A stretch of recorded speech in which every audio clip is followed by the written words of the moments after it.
Happy June, happy Friday. We've got a takeaway from each league. Jack, Peter, Aram, Just Baseball show on Friday, June 2nd. We've got one takeaway from the AL, one takeaway from the NL, and then we will run through the games to watch. We'll pick that winner rapid fire like we have done the last several Fridays. Just Baseball show presented by BetMGM.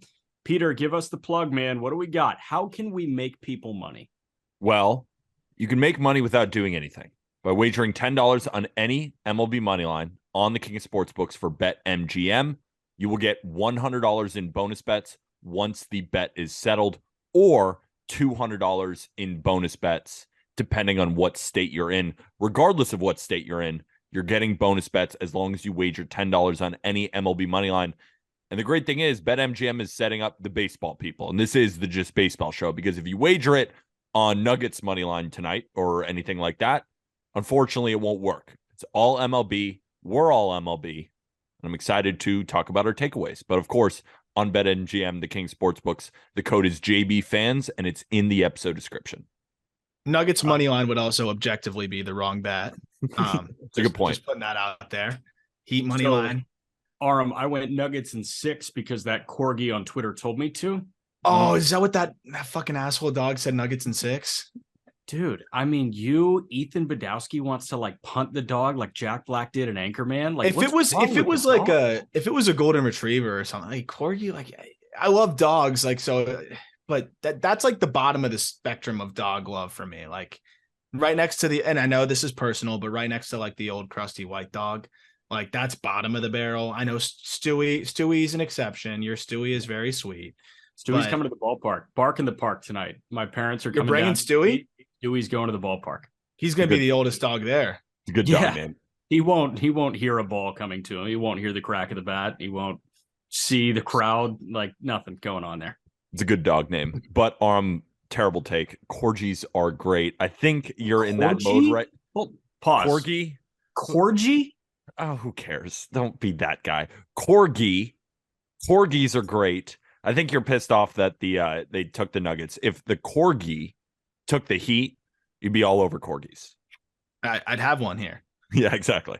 I'd have a dog. I love it. Takeaways. You want to start, or how should we do this? Yeah, I can start, and we'll go clockwise. So it'll go me, then Aram, then Peter. Sounds we'll good start to me. American League. Here's what I've got for you in the American League. It has to do with the LA Angels. And you could say, Jack, what are you talking about? The Rays are the best team in baseball. Texas has the best run differential in baseball. But I say, hold on, let's go to the LA Angels, because I think that they are going to beat the buzzer in the courtship of Shohei Ohtani. And here's why I say that. They made a call up of Ben Joyce this weekend. They made another one a day before that. Sam Bachman was their first round pick a couple years back. Bachman was I don't want to say failed starter, but he was an underwhelming starter after being taken top 10, and they just plug him into the bullpen. So right now, this bullpen includes a guy that, was skyrocketed to the major leagues last year in Chase Silseth, who's back, Ben Joyce, who got skyrocketed to the major leagues, and Sam Bachman, who has ascended to the major leagues, and they're trying to figure out any which way to use him. Zach Neto, we know their first round pick last year was the shortstop at Campbell last year, skyrocketed to the major leagues.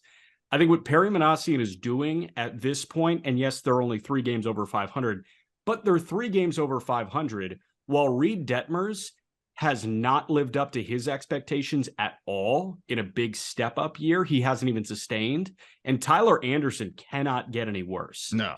If this pitching gets any better, bullpen's been good, man. Matt Moore's on the shelf with an oblique right now, but Moore's been great. Estevez has been awesome. Davinsky's been pretty solid. And adding Joyce and Silseth and whatever Bachman can give you in that pen, this lineup is good enough. And the rotation, I'm banking on a bounce back. I think the Angels are totally making their pitch to him. And even if they miss the wild card, I think Shohei can look at this roster and say, wow, when Logan O'Hoppe is back behind the dish, like that's a pretty complete lineup. I think that's a great takeaway. And just to add some context to those numbers that you were talking about the lineup, sixth in team OPS this season. The offense has been fantastic. And when we look at the bullpen, you're totally right, because the Angels aren't really known for their bullpen, but there's been a lot of solid arms back there, and that's why they're eighth in relief pitcher ERA. The problem, of course, has been the starting rotation, because you're not getting a ton of production from guys like Tyler Anderson, like you said, or Reed Detmers. But I think a slight concern, not really, was just the fact that a lot of these Angels starting pitchers were all left-handed. But a guy like Jaime Barria coming up and being really, really solid in that opener, of course, Ohtani's going to keep doing his thing. They're so deep in the starting rotation. So potentially, if they want to, they have the prospect capital and they have other younger arms that they could potentially deal off for a big-time starter at the deadline. You're kind of giving me that face a little bit.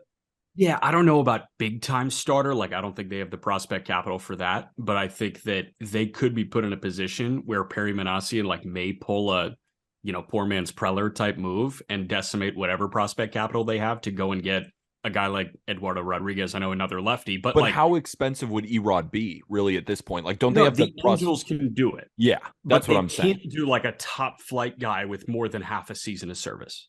Yes, that's fair. I wonder who those starting pitchers would be. I guess the market hasn't fully developed yet, but there might not even be that type of starting pitcher on the market. But of the starting pitchers they can get, like an Erod, I think they do have the capability of doing it, and they have to at this point. It's now or never. And circling back to also kind of Jack's point about the urgency, I think from a farm system, from a prospect development standpoint, I can say that what they're doing with Sam Bachman, it's different than Ben Joyce, because Ben Joyce was drafted to be a reliever and be fast tracked to the big leagues. That was always the plan. What they're doing with Sam Bachman, I think, is really telling in terms of how much urgency there is here with the Angels and trying to convince Shohei Ohtani that they can win right now, because you don't see teams really convert a first round pick starting pitcher straight to the bullpen this quickly. You let him work through his shit. You let him try to figure it out. And then after 3-4 years of exhaustive efforts to try to get this guy to stick as a starter, then maybe you look at the reliever opportunity. But for him so far, this has really only been a year and a half, really 2 years, I'd say. He's been injured. So it's only been about 23 starts in the minor leagues. And they're saying, hey, you know what? This guy can help us in the bullpen right now. Let's bring him up.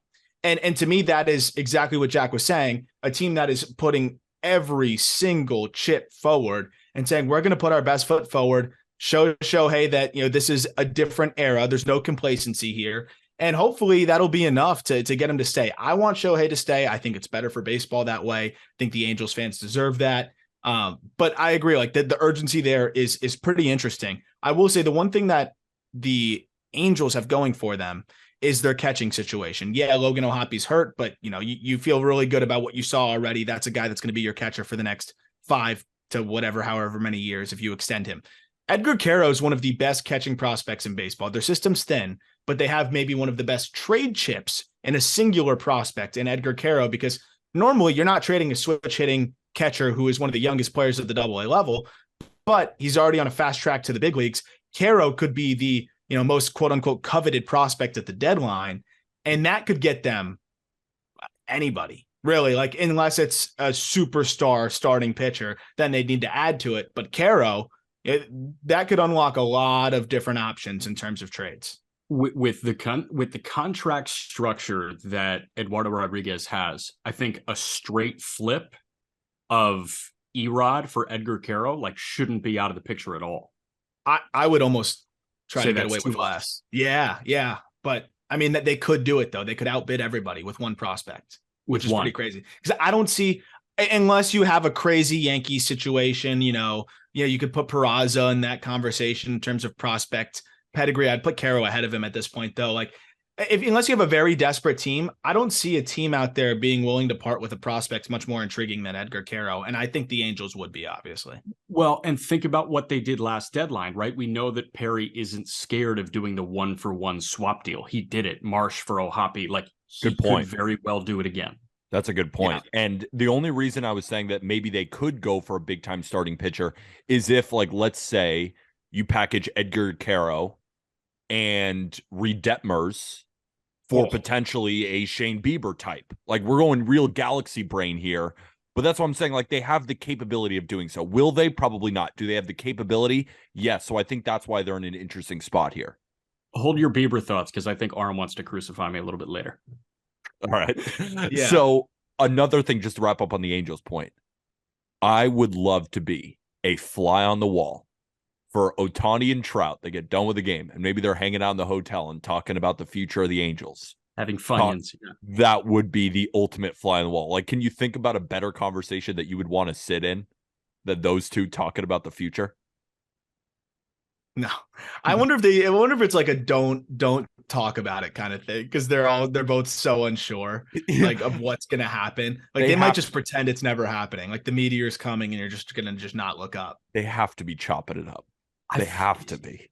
So I feel like Ohtani could want to open up to Trout and be like, here's what I'm thinking. And Trout is the king of, damn, that's crazy. Hope it all works out. Yo, Nice, that's man. nuts.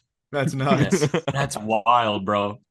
Such a good point. It might just be boring. It might be Ohtani being like, so great with his words, and then Trout's like, wow, damn. Yeah. Facts. I have a 13-year deal, so I'm just gonna keep doing what I'm doing. I hope you stay. Yeah. Nah, whatever. No, I'm sure he wants Ohtani to stay. Oh yeah. Yeah. I'm sure.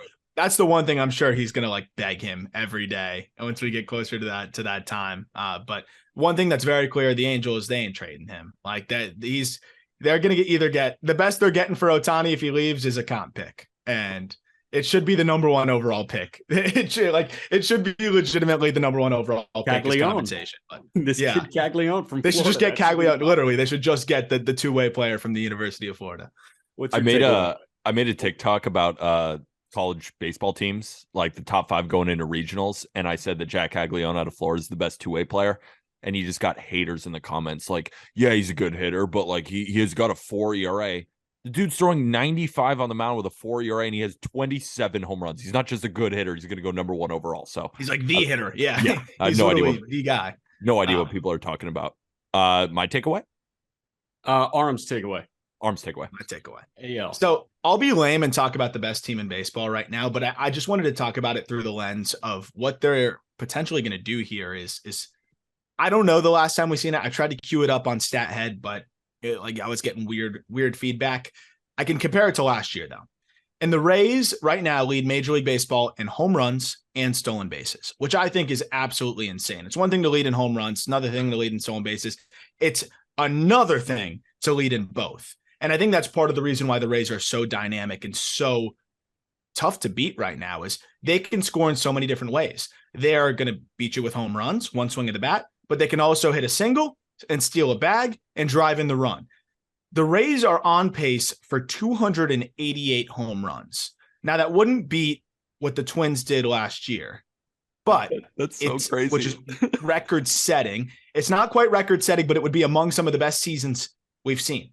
They're also on pace for 215 stolen bases. For reference, and I know there's new rules that incentivize stolen bases, but for reference, the leaders in Major League Baseball last year for a team was the Texas Rangers with 128.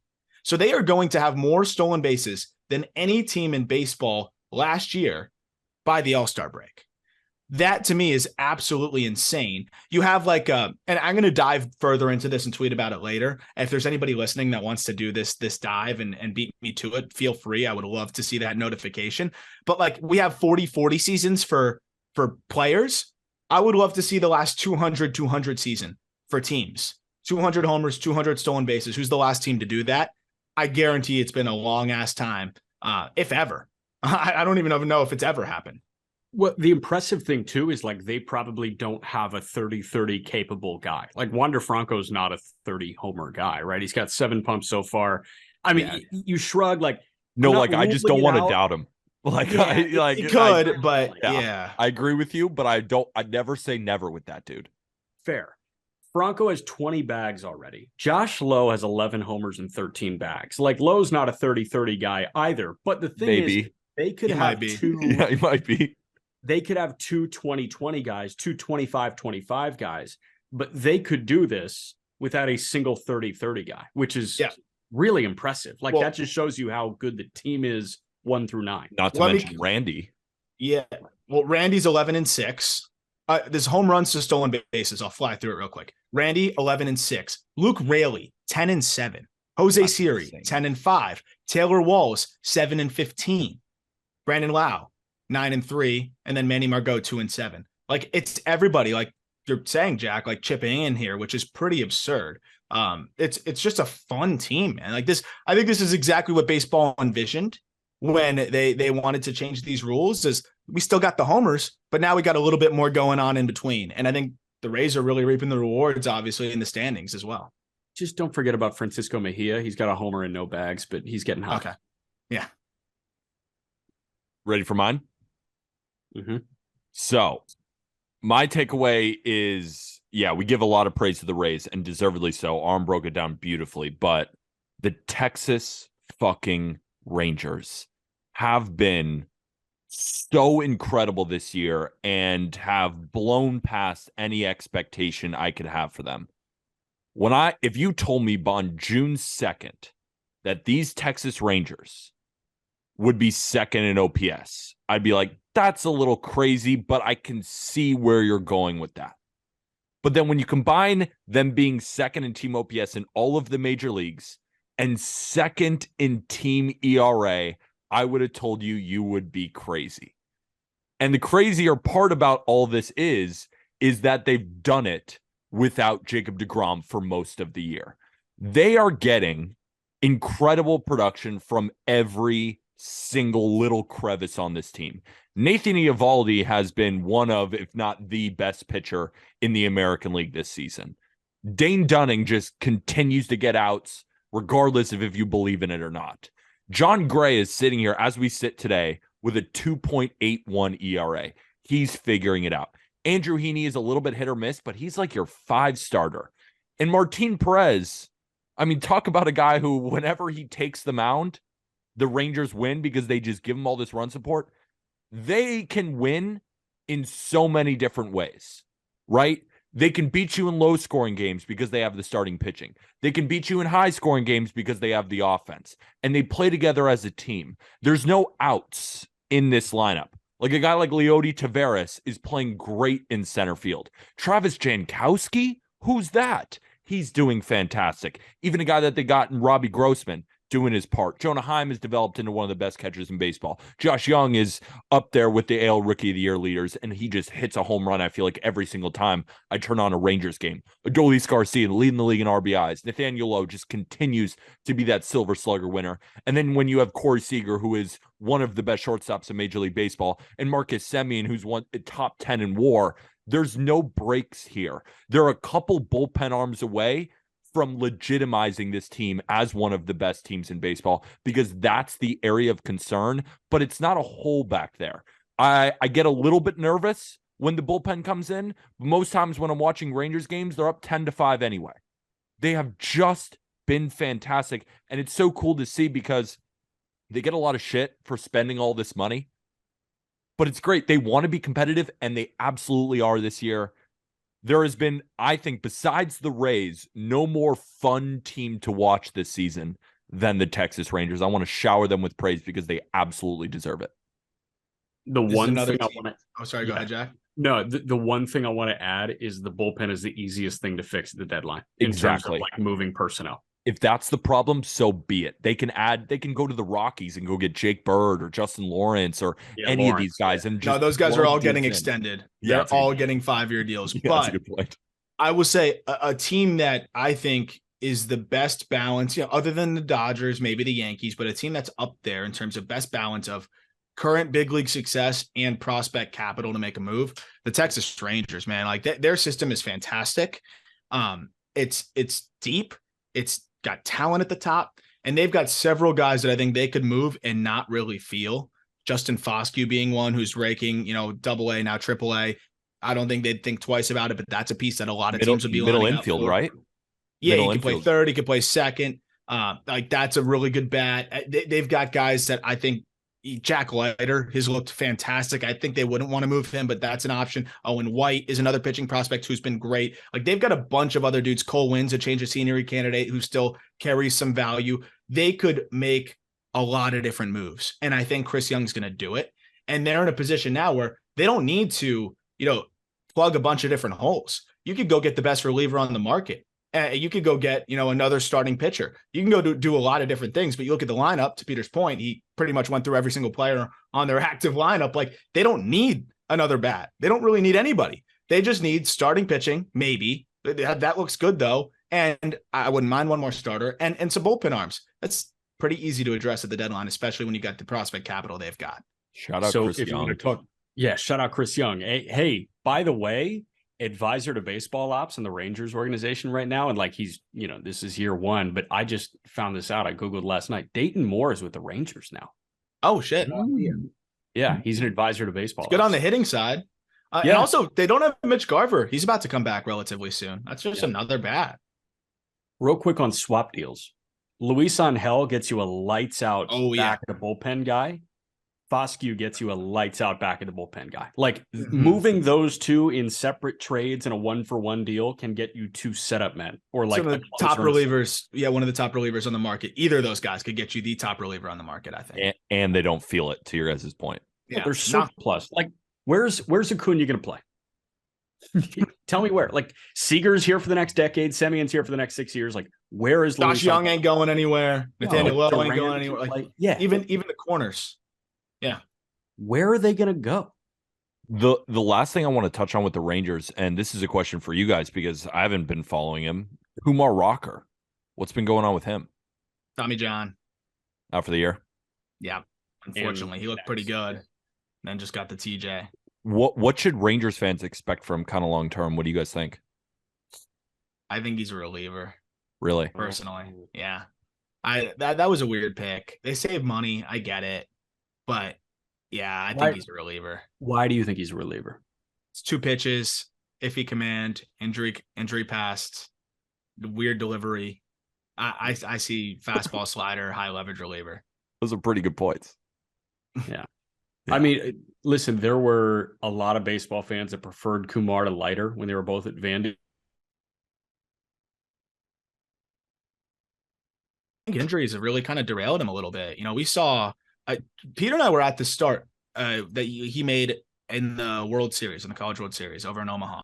And we were right on the first base side, right above the dugout, which was cool. It was a really good vantage point. And you could see him get fatigued and the mechanics break down. It was really interesting to monitor. And then ever since then, like you see him continuing to tweak the mechanics. The stuff was just so up and down. You have a little bit of command questions with Leiter, but I think you had similar command questions with Kumar. And the stuff is not really that far off and just too sporadic from Kumar. I think to set him up for success, it would be as a reliever who you could stretch to multi-innings. We'll see how they handle him when he comes back, though. But he's going to be like 25 going on 26, I think. Like, don't you want to get him to the big leagues relatively quickly? Fastest way is by the bullpen.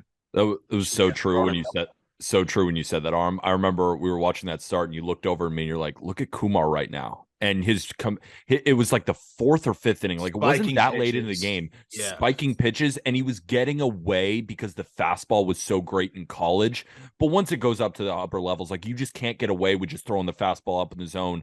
And it almost looked like he looked like a completely different pitcher. In the first inning, I was like, this might be the best pitcher I've ever seen in college. Second inning, I'm like, he's a very good college pitcher. Third inning, I'm like, 4th inning, oh no. Like it went by inning. The fatigue wasn't there. I think you guys are pretty spot on with the reliever thing. It's hard to see him being really successful because guys with 2 pitches in the major leagues right now, they're few and far between. And your fastball needs to be a 70, 80 grade pitch, and you have to have a slider that's at least close to that. And correct me if I'm wrong, guys, I don't think he has either of those. Probably not. It's a plus fastball, above average, maybe plus slider, but he doesn't command it that well. It'll be interesting to see how he comes back. National League. My takeaway, the Dodgers need pitching help really badly. Yes, they are currently the division leader by a game over Arizona right now, The Dodgers are a postseason team. Like that, there's no doubt in my mind. This offense by OPS is second in baseball. They are tied with Texas. They are only behind Tampa Bay. I have no worries about this offense because, again, they take – if water could spoil, that's what Jason Hayward was, and they turned him into wine. Like, it's incredible what they do with hitters. I have no worries. There are guys that are ripping through AAA ball right now for them, and they have a bunch of understudies there. Like Michael Busch had a brief cameo in the big leagues, wasn't that successful, but like Busch is a bat if they need it. Johnny DeLuca, I think, is a bat if they need it. They've had a really down month from Outman, hasn't mattered. No concerns about the lineup. But here's what I got for you. Strain City in the starting rotation. Michael Grove is coming off the IL, but he had a strain issue. Dustin May, Ryan Pepio, Julio Urias, all dealing with strains. May is a forearm. It looks more like months than it does weeks. Gavin Stone was really disappointing. This is a sad progression for Noah Syndergaard. I don't need to get any deeper into that. Bobby Miller's been good, so that gives you 3 healthy right now in Kershaw, in Gonsolin, and in Bobby Miller. Julio's working back.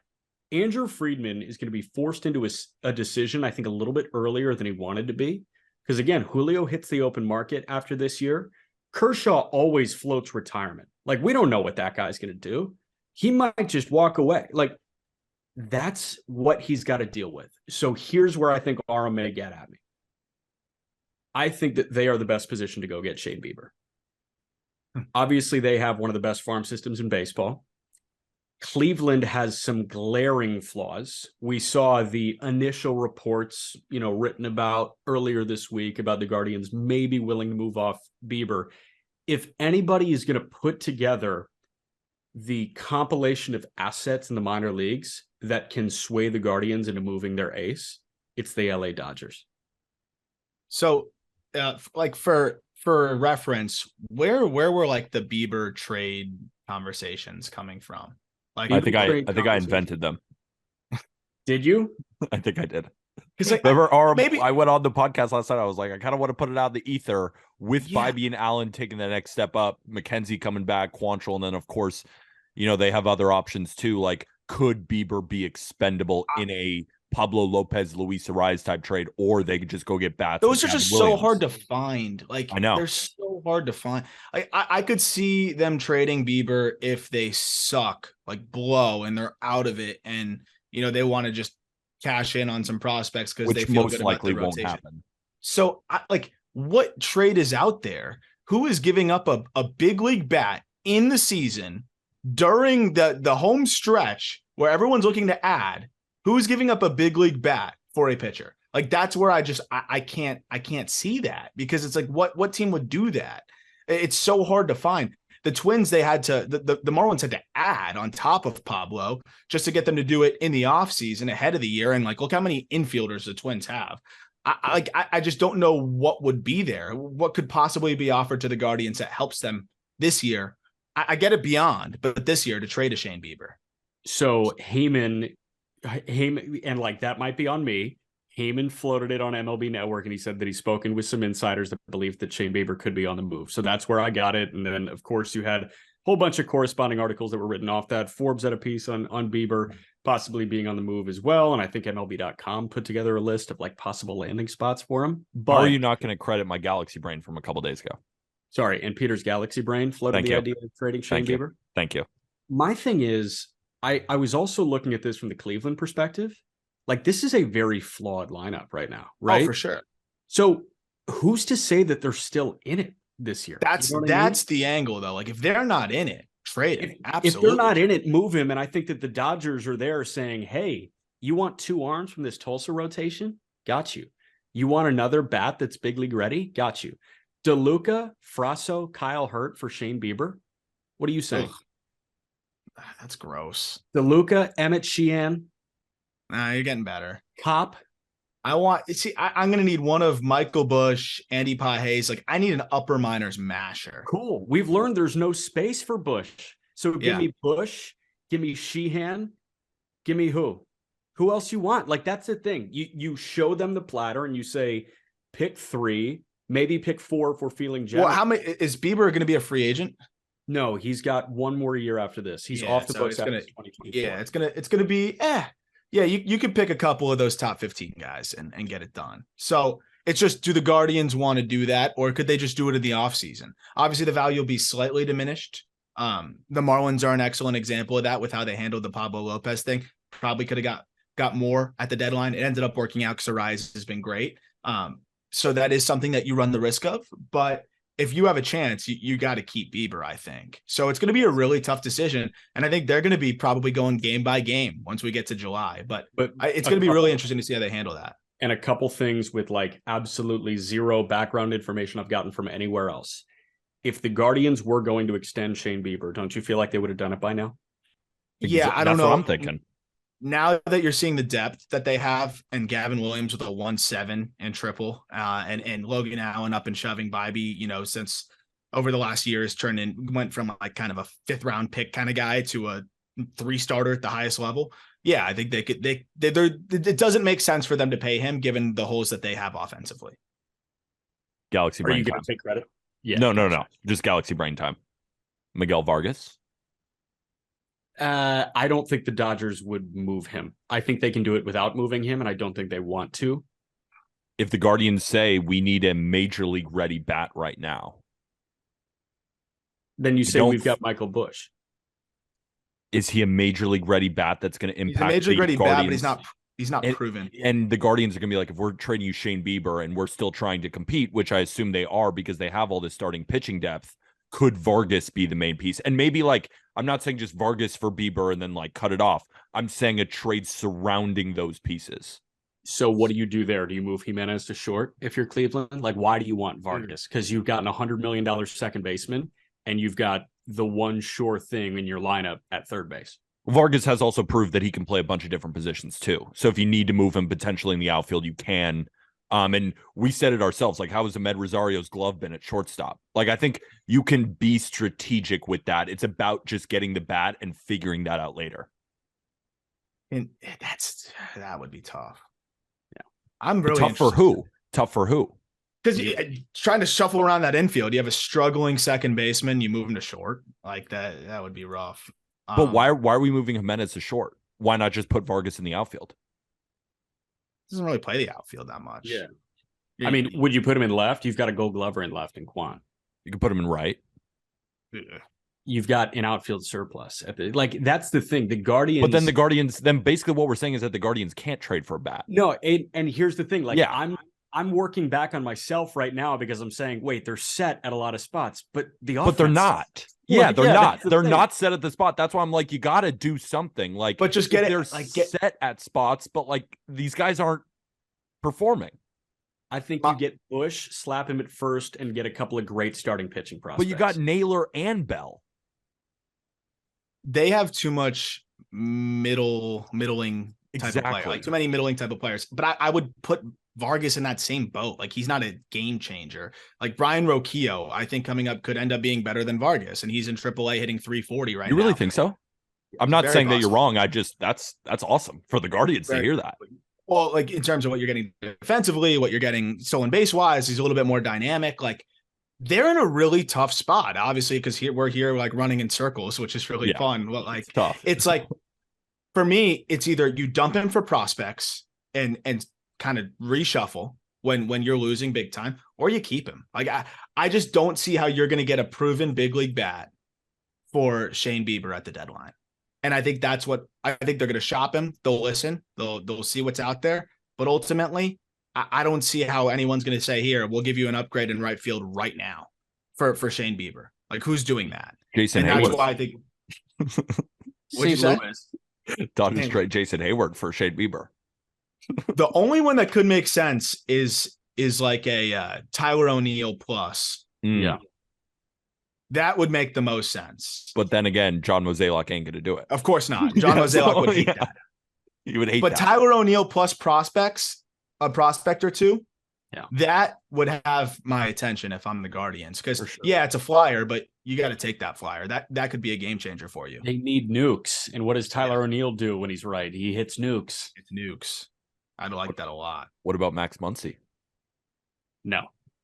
Next. Why would they trade the league leader in home runs? Yeah, they're not moving Muncy. They need pitching. But just to further that point, even just going all the way back before we even discuss Shane Bieber at all, when you talked about the guys who are healthy right now, like Kershaw, what the Dodgers have proven is that moving later into the season, they start to kind of cap his innings because they want to get him ready for October. Tony Gonsolin is a guy who's healthy right now, but hasn't proved that he can stay healthy for even the remainder of the season. And then Bobby Miller, the other healthy guy right now, has made a couple of starts in the big leagues. So it's like even the starters that they have currently right now, you can't guarantee health. And then you look at every other pitcher is injured right now. So that problem is huge. That's why we're trying to bring out the Galaxy brain. Yeah. So I'll say it's been really interesting to see the struggles of Stone, see the struggles of some of their other guys. And I think, again, it's just proving that if you expect a pitching prospect to come up and instantly make an impact, you might set yourself up for failure. That said, they can package several of those Tulsa guys and go get a bunch of different starting pitchers on the market. So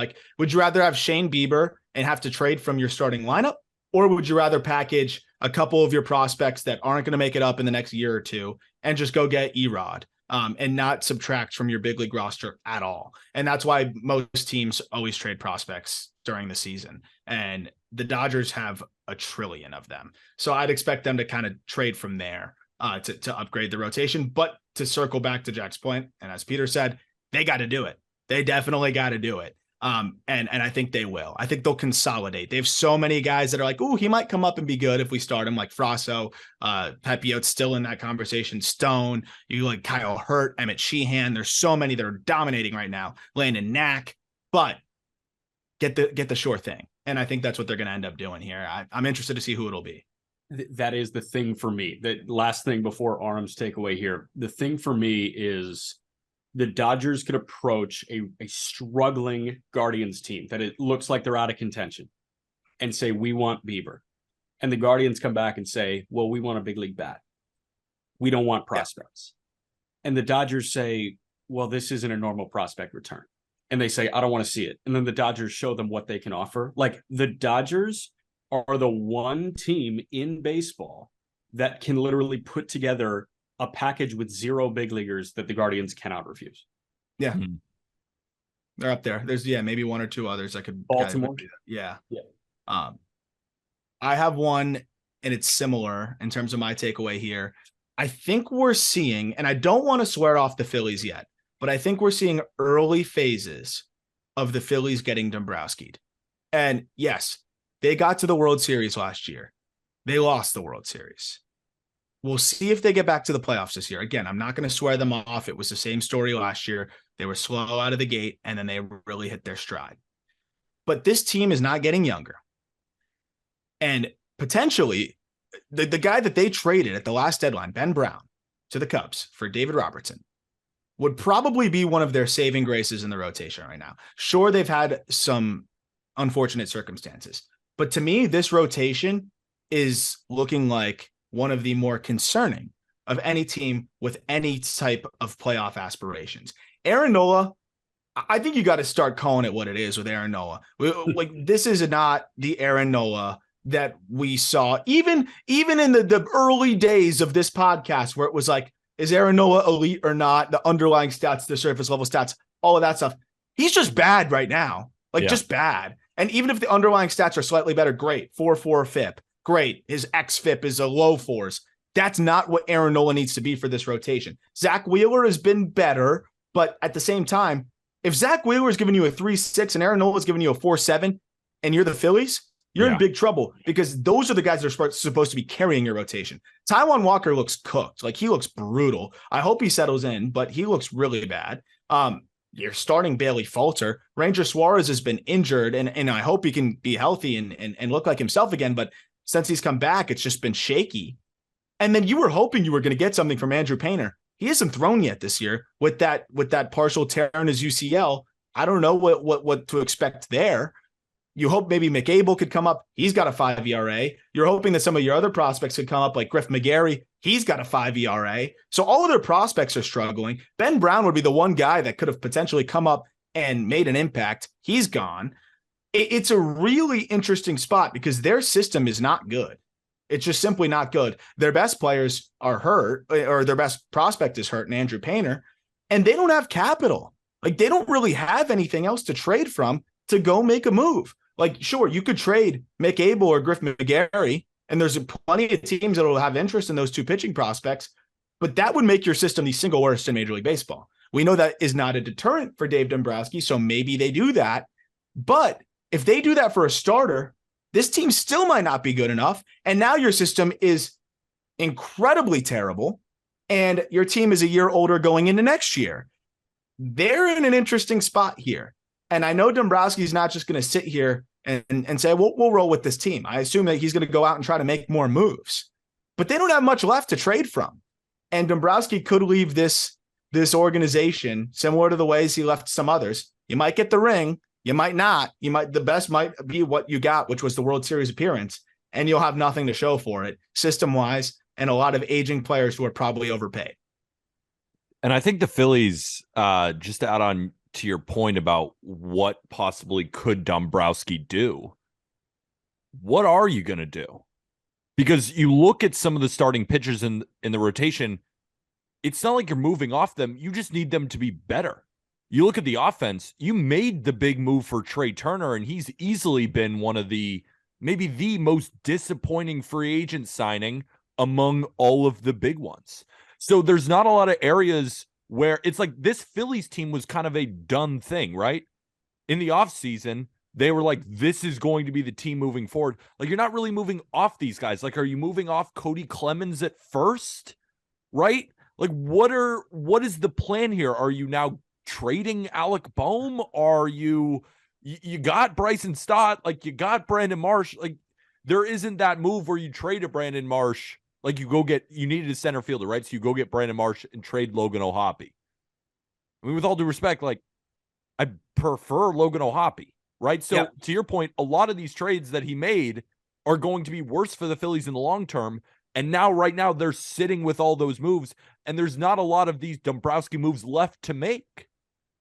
Yep. So I agree with you. This is the basically finished product. You got all these relievers who are all very hit or miss. They have all great stuff. You traded Veerling and Maton for Gregory Soto. Like, Dombrowski did all he could, and now they're just sitting there. And again, like Ben Brown, that trade's going to go down as a bad one. I know Robertson got them to, helped get them to the World Series, but and he's been great now with the Mets, which is the funny part. It's a really interesting spot because they could make a move or two. Like, they have just enough capital to do so. But again, you're putting all the chips forward. And if you don't win a World Series, if they trade McGarry or Abel, this is the worst system in baseball. And that is a tough spot to be in. And the Andrew Painter injury really stinks because Painter would maybe be in the rotation and could be helping them at this point. But even then, like, that's ambitious. The Marlins weren't banking on Yuri Perez. He's been a nice plus, but they didn't enter the year banking on him. You can't do that. And I think the Phillies were kind of hoping, almost expecting Painter to come in and make an impact pretty early in the season. And of course, you can't game plan for injury, but he could have struggled. He's a 19, 20-year-old who's 6'7" and had barely thrown that many innings in the grand scheme in the minor leagues. So I think the offense is going to keep getting better, but I don't see much happening pitching wise. And I think that's going to end up holding them back. And what Dombrowski does is either going to, I think, it could set this franchise back if he continues to try to prop this team up, because this team could prop itself up. There's enough talent. I don't think they need to go out and make other crazy moves. And I'm very curious to see how he approaches it. Comment 2 quick questions. Comment that opening monologue from Aram on the Phillies was a bar. That was crazy. Mm-hmm. Question number 1. Was there any team in baseball that banked on a rookie starting pitcher this year, aside from Baltimore and Grayson Rodriguez? I don't think so. Like, Baltimore obviously had G-Rod in their thoughts, but like, Bryce Miller's been the best rookie pitcher in baseball. The Mariners were not banking on him at all. And even did the Orioles bank on G-Rod? He started in the minor leagues. I think they did. I think kind of. Like, yeah. I like the D-backs with Brandon Pfaadt a little bit. Like, that's hurt them. Started Tommy in the Henry minors just too. shoved on Wednesday. Yeah, he looked dominant. Yeah, he was great. Yeah. I don't know. Yeah. I don't think there's any other. Number 3, I knew I had seen this 2023 free agent class from somewhere. Taijuan Walker got what, $70 million? Yeah. Jameson Taillon got $70 million. I knew I had seen it. And I it took an epiphany for it to come to me. On July 7th, 2016, Bismack Biyombo signed a 4-year, $72 million deal with the Orlando Magic. On July 8th, 2016, 24 hours later, Timofey Mozgov signed a 4-year, $64 million deal with the LA Lakers. Yeah. I knew I had seen this before. Yeah. That was the big NBA offseason. Mozgov kind of looks like James Taillon a little bit. Teensy bit. Teensy bit.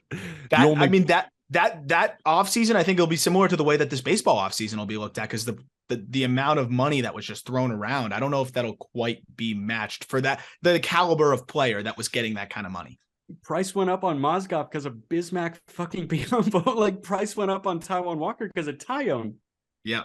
The only issue with this, guys, is we did the same thing last year, but we have yet to see the Kyle Schwarber June where he hits like 30 home runs in a month. Yeah. And it's like the Phillies are a dangerous team to count out. They are, because Definitely. You said it yourself, Aram, like they're in this position and it doesn't look great long term, but it's like if these guys roll, that's why it's so tough to actually ever have a take on the Phillies. They're one of the most inconsistent, crazy teams in Major League Baseball. They're Dave Dombrowski's ultimate dream, right? Yeah. This is his perfect formula. Like, get all the talent, and then they're going to start hitting at some point. They're going to start pitching at some point. And Zach Wheeler, like, I think the world of Zach Wheeler. Through the playoffs, I thought he was the arm. Like, he was the guy to go to when he was living at 97 and 99 at the top of the zone. But there are days where he doesn't look fully healthy and he's 95 and then he gets crushed.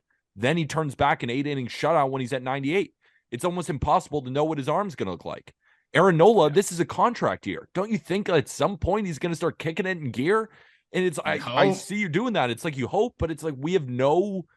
That's why it's so hard to properly predict the Phillies. I think they are the hardest team in all of baseball to know what's going to happen. But I think what we can say confidently, it doesn't look great long term. No, that's what I'm kind of highlighting here, because you look at the age of their guys too, like JT Realmuto, 32, Trey Turner, 30, Kyle Schwarber, 30, Castellanos, 31, Bryce Harper, 30, Aaron Nola, 30, Zach Wheeler, 33, Taijuan Walker, 30, Craig Kimbrell, 35. But like it's an interesting setup. That's why I think they got to push the chips forward. But man, that's going to set you back even further in the next couple years. So I am very eagerly awaiting this Dombrowski deadline. I'm very eagerly awaiting this AJ Preller deadline. It's going to be a fun one for the J.R. Smiths of GMs to Jack likes to call them. That's Preller. Preller's reserve. I know, but I'd say Dombrowski's just about there too. Yeah, fair. Outside of the Texas Rangers and the Tampa Bay Rays this season, my takeaway going into the National League, my favorite team to watch right now is the Arizona Diamondbacks. This is such a young, fun, and exciting team to watch that is taking advantage of the new rules, and they rank 4th in stolen bases, and they just, from up and down the lineup, like I was watching them last night with Tommy Henry against the Colorado Rockies. Like, yeah, the Rockies are kind of a little bit of a trash bag, but you saw it just all come together, I felt, in one game.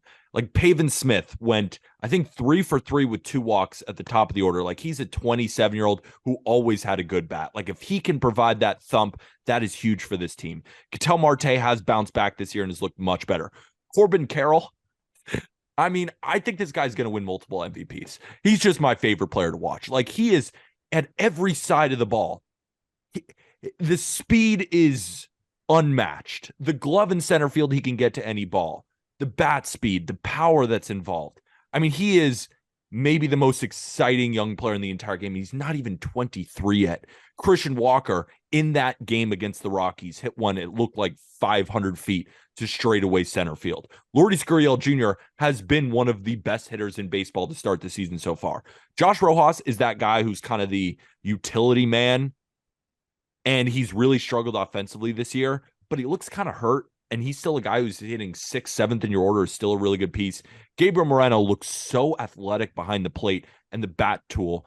I mean, it's all world if we're talking about just catchers. Jake McCarthy starting to come back. Geraldo Perdomo is not even 24 yet and has been a good shortstop option. So similar to the Rangers, it's a lineup that I feel doesn't really have any breaks. The only break right now is truly Josh Rojas, who it doesn't look like he's fully healthy. Then we go to the rotation. Gallen he's just fantastic, right? Merrill Kelly just keeps doing his thing. If Tommy Henry can be that other piece, and then they have Brandon Pfaadt, like they have guys coming up the pipe that you get excited about. And there's not a lot of great names in this Diamondbacks bullpen, but they all kind of do their job. Like Andrew Chafin has been great in the back end. Miguel Castro has been great in the back end. They have now Austin Adams, who is kind of funky, and he's been good. Like Kevin Ginkel's been good. And Dre Jameson is like that perfect swingman type. All of that to say is the Diamondbacks are a real contender. I look at the scope of the National League, and I say the Braves, and I say the Dodgers. And then who? My brain navigates towards these Arizona freaking Diamondbacks. I know that's crazy to say, but I implore you guys to tell me another team in the National League right now that you have way more confidence in than the Arizona Diamondbacks up to this point. Like you could say the Mets because they're going to be active at the deadline, and that's definitely a team where I could hear the argument, and the argument would probably be right. You expect the Cardinals to bounce back. I'm just still not impressed by the Brewers. You look at the National League West and the Padres, still waiting. The Giants aren't that good. No one in the National League Central. We just talked about the Phillies. Like, I look at this Diamondbacks team and I'm like, not only are they the most underrated team in Major League Baseball, they're a top 10 team. I don't think any doubt about it. Yeah, I think they're a top 10 team. I don't know about like I have way more confidence in the Mets, at least in a playoff setting, obviously. But I think even over the course of 162, I'd feel a bit better about the Mets. And that's fair. Like it's just you have. I love this Diamondbacks team. Obviously, we've talked about them ahead of the year, how excited we were for them, and I think they've exceeded expectations. But you have Zach Gallen, you have Merrill Kelly, then who? Who do you trust? Tommy Henry looked damn good last night. Nah, can't. He lowered his FIP to 5.21. Who are the guys you're really trusting in the Mets rotation? In the Mets rotation? Everyone's got holes, right? Everyone's got holes. Not beyond the first two arms. When you need four, right? Like you need four. I'm not saying the Diamondbacks are going to win the World Series, guys. That's not what I'm saying. I'm just saying of the National League right now, like who do we trust in the Cardinals rotation? Who do we trust in the Brewers rotation right now? I mean, look at Corbin Burns. Like there's a lot of holes on a lot of these teams. That's what I'm saying. Like when I look at the scope, I sometimes look at these other teams. I'm like, you have more issues right now than the Diamondbacks do. Yeah, you're listing off these quote unquote contenders in the National League, and let me just tell you, Rocktober is going to hit you like a fucking freight train. Okay, no, but seriously, like I think we can go through every team. Yeah, the Mets. Okay, that's fair. And like Scherzer has not been that good this year, and Verlander's been still very good. But again, I still trust those guys, of course. But I still really trust Zach Gallen, and I still really trust Merrill Kelly. So then we get into the third and fourth and fifth guys. These teams have holes. But when I'm looking at a good bullpen for the Arizona Diamondbacks with a guy like Dre Jameson who can fill kind of those holes, get to the back end with some exciting arms, the Diamondbacks are not perfect. But neither is the National League. No, National League's pretty weak. I mean, I'm taking them over the Giants, obviously. I'm taking them over the Padres right now. Have to. The Brewers, the Brewers as well. I guess the one sticking point I have is just the Mets, because I think the Mets are just a more complete ball club. But if the T-backs, there's another team. Like, how do you want to approach this year? How serious are you? And I think that they've got to smell it right now. They've got to feel pretty good. And I'd like to see them go get somebody. I think, you look at Jake McCarthy, you look at Alec Thomas. Those are two change of scenery candidates without a doubt. Two guys Jake that are McCarthy's getting kind of good. He's starting to turn it on a little bit. He's exciting on the base paths. Yeah, he's been good since he came back. So maybe you trade Alec Thomas. Yeah.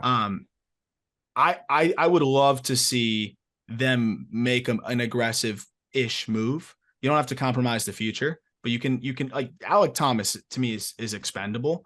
I don't know if his value will ever be much lower, but it might not be much higher. So yeah, this might be an opportunity to move off of him. But yeah, the lineup is awesome. I take that lineup in terms of how dynamic it is, in terms of the ways that they can score with speed, power, a little bit of everything, bat to ball guys, like you said. They're deep. I just would like to see a little bit more pitching there. That said, they're the most fun team, I think, to watch right now up there outside of the best teams in baseball. And I think we're seeing that in the results. I also think Christian Walker's about to really start going nuts. Yeah. 782 OPS. He's better than that. He's gonna start going nuts. This guy will have 30 plus home runs again. I think he's been good, dude. Like he's got 12 pumps this year already. I know. Exactly. 782 OPS though. He'll be better. They've got 3 outfield. They have one of the best outfields in minor league baseball right now. They've got 3 guys that are big league ready, and 2 of them. One of them doesn't really have prospect intrigue. One of them kind of has prospect intrigue, and one is Alec Thomas. So Alec Thomas, Dominic Fletcher, Dominic Canzone, pair of Dominics. I think each of those guys can like help you start a package to go get pitching help. I do. So okay, we have a good old fashioned bidding war now, though. Look how many teams are looking for pitching. Erod's going to be on 80 different teams. I love the point, Peter, you make about the National League, because I think like this is a bad National League this year. It really is. Terrible. I think it's terrible. Yeah. So like, Peter, that thought exercise walks you through it, and you're like, damn, I don't really trust anybody. Because, dude, like you mentioned the Dodgers over the Diamondbacks in a heartbeat, but we just spent 15 minutes talking about the Dodgers' flaws there. So, like, the only like flawless quote unquote team is the Braves, and like they were running out Schuster and Dodd at the beginning of the year, and they just lost 2 out of 3 of the A's. No, of course, that's just like a wagon. Yeah, they are a wagon. They are a slightly below average offensive team. I agree with you, Jack. No, but yeah, I look at the National League.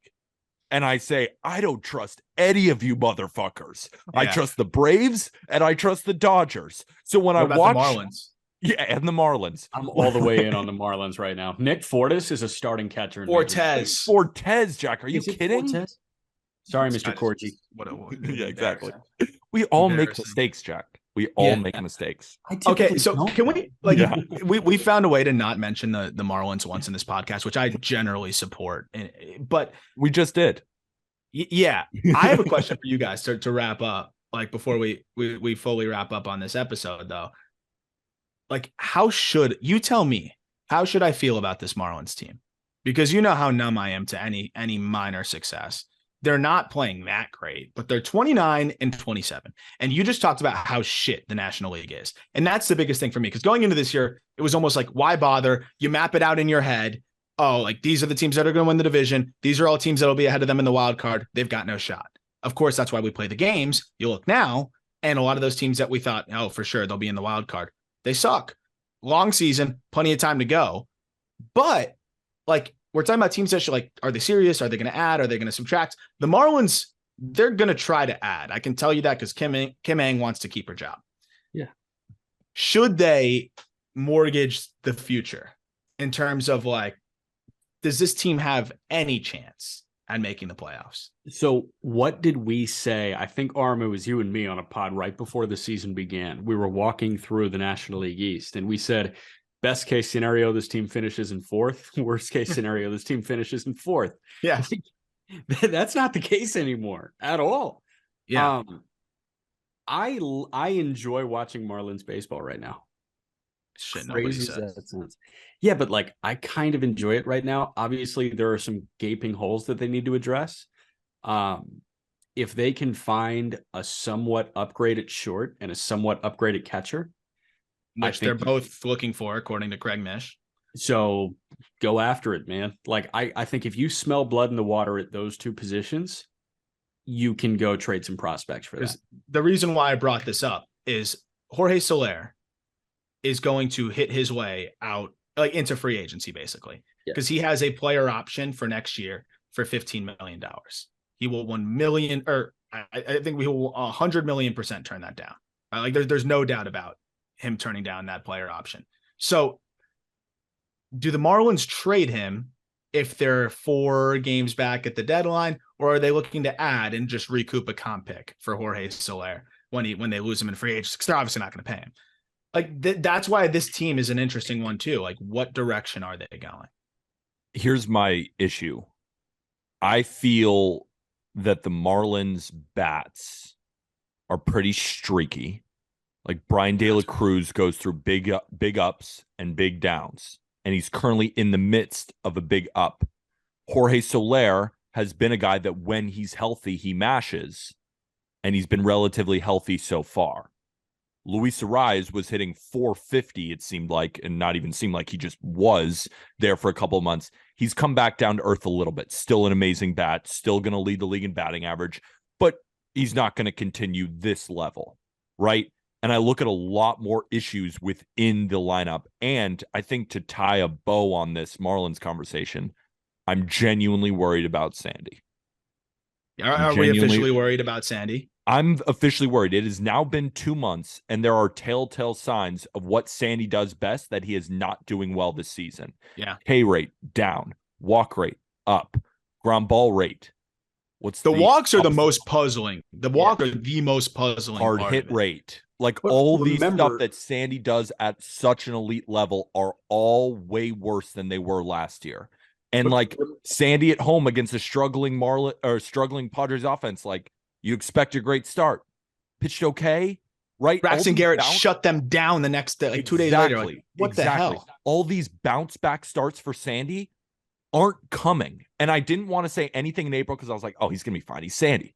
But then it was the middle of May, and I was like, all right, he hasn't done it yet. Then the end of May, hasn't done yet. Now we're in June. It's like, where's these bounce back? I hear you. Devil's advocate. This unanimous Cy Young winner is playing poorly. And they're 29 and 27 without Jazz Chisholm. So like, is there a world where this team is like, puts it together is kind of my question. Because it's actually a $9 million option for Jorge Soler. He will decline that so fucking fast. He might decline it right fast. Yeah. They 70 million. Like, that is crazy. So, my one thought on Sandy is this guy, a couple turns through the rotation last year. I think it was first month of the season. This guy led Major League Baseball in walks. Did he really? Yeah. He walked a lot of guys really early last year, and then he stopped walking anyone. In May, though, right? It's June. In April. Yeah, it's definitely longer. Like, it's just, I guess it's way prolonged. longer. Yeah. What's up? I'll pull up the exact numbers. Yeah, I'm looking at it right now. You are totally right. Jeez Louise. Yep. First month of the season, 7 starts. First 7 starts, 19 walks. Told you. Yikes. And then he stopped walking everybody. Yeah. But it's not just taking longer this time.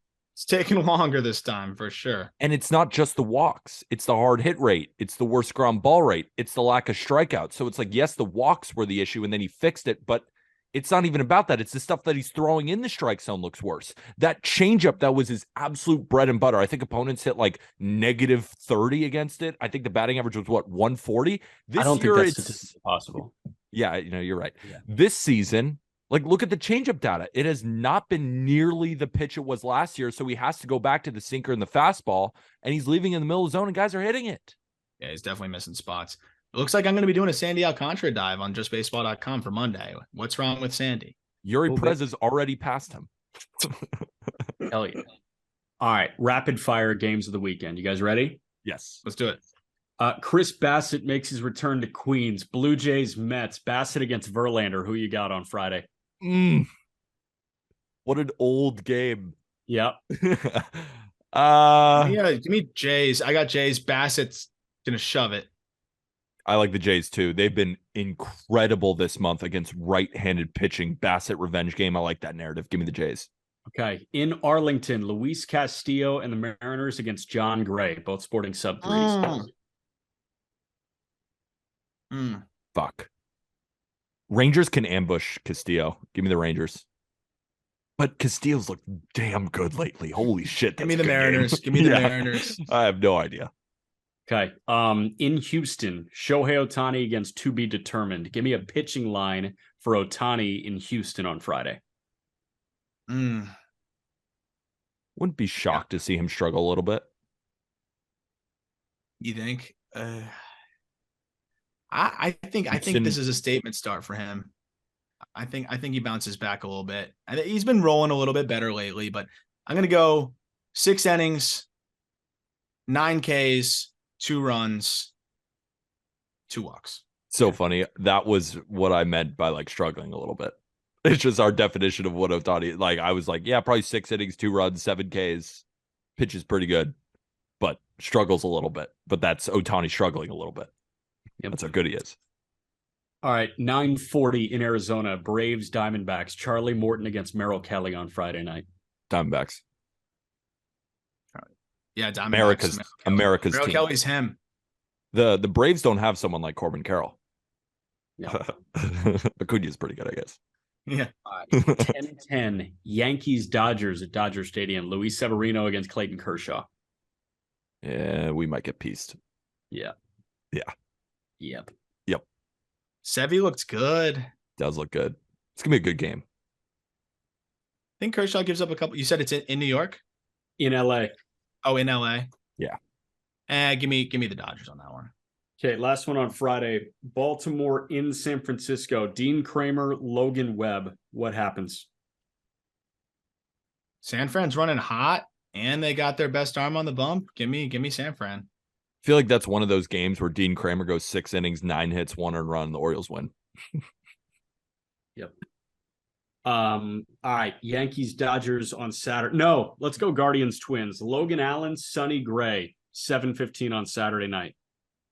Logan Allen. I really think the Guardians are going to get on a roll here. Their offense was really starting to wake up. Back-to-back games where even that 12-8 game against the Orioles, we're recording now on Thursday. Hopefully I'm right. I have the Guardians money line today with Tanner Bybee taking on Pablo Lopez as a dog. I think they're really going to start to turn it up offensively. I think the Guardians kind of roll in this series. Give me the Logan Allen led fighting Cleveland Guardians. Okay. I think you feel like you're starting to get your footing, and then you run into Sonny Gray, and your offense stalls back out again. I'll go Twins. 2 pitching lines to ask you about, and then we move to Sunday. Yuri Perez at home against the Oakland A's. This is going to be his worst start of his career, I think. I was just about to say that. Like he's looked so good at the A's for some reason. 2 1/3 Brent Rooker 8 home runs. run is gonna go 460 because off the baseball's the Budweiser worst. sign. Yeah. 460 off the Budweiser sign on for Brent Rooker. I still think he turns in a decent start. I don't think it's as good as you think. I think he goes 5 innings, 5 hits, 2 runs, 6 Ks. Okay. Yeah. Similar. Spencer Strider in Arizona at 10-10 on Saturday night. Who's pitching for Arizona? Ryan Nelson. Oh, Braves are going to destroy Ryan Nelson's. Braves should be minus 350 by our friends at BetMGM on that one. I cannot watch Ryan Nelson. Something's got to change. Something's got to change. That's their 3. No, it's not their 3. Tommy Henry's been better. He has been. He's been objectively better. Yes. Yeah, I agree, but I think those guys are kind of right in the same boat. I like Henry over Nelson, but I agree. It's nothing like crazy different. I just think I would prefer to have Henry. I'd prefer to have Jameson. I'd prefer to have Fott. I think Nelson is the 6th starter on this team. Interesting. All right. Sticking on this series on Sunday at 4:10, Mike Soroka in Arizona against Zach Gallen. D-backs pull that one out. Yeah, that's got to be the Braves, right? Soroka, the way his stuff was graded, like he's got to be pinpoint. And I just don't know if he's pinpoint yet. I think he will be. I think he just needs to get a few starts under his belt. I like the D-backs. Tough one for Gallen. It's a tough matchup for Gallen, but it is. I think Sneaky over there. Diamondbacks pounce on right-handed pitching. Yeah, I'm gonna go with the D-backs stealing one there. The Braves stealing one from Gallen there. Okay. Best pitching matchup of the weekend at 2:35 on Sunday to wrap. Bryce Miller in Arlington against Nathan Eovaldi. Rangers. They can jump League's on that adjusting fastball. to Bryce Miller. League's adjusting to Bryce Miller a little bit. I think you're going to start to see hitters with a bit more of a game plan against that fastball, especially if they've seen him before. Yep. This feels like one of those games that Uvalde's going to say, "Who do you think you are?" I am. To Bryce Miller. I like that. So, all right, that's it. So that'll do it for the Just Baseball show. Best way to support is to go get your Just Baseball merch. We're getting in time for the summer. Go get yourself an athletic long sleeve tee in our merch store, or get yourself a Just Baseball hat. And of course, we are brought to you by BetMGM, the king of sportsbooks. All of those codes are in the episode description. And if you have a gambling problem, call or text 1-800-GAMBLER. But the best way, again, to support without spending a dime is to rate and review this podcast 5 stars, whether it be on Spotify or on Apple Podcasts. And if you're watching this on YouTube and you enjoyed, make sure to hit that comment button. Like, let us know what you like and what you don't like. Hit that subscribe button and toss us a like. Jack, Aram, and I'm Peter. Thank you guys for listening. Hopefully you had a great weekend. Have a great weekend. And with that, thank you, everybody.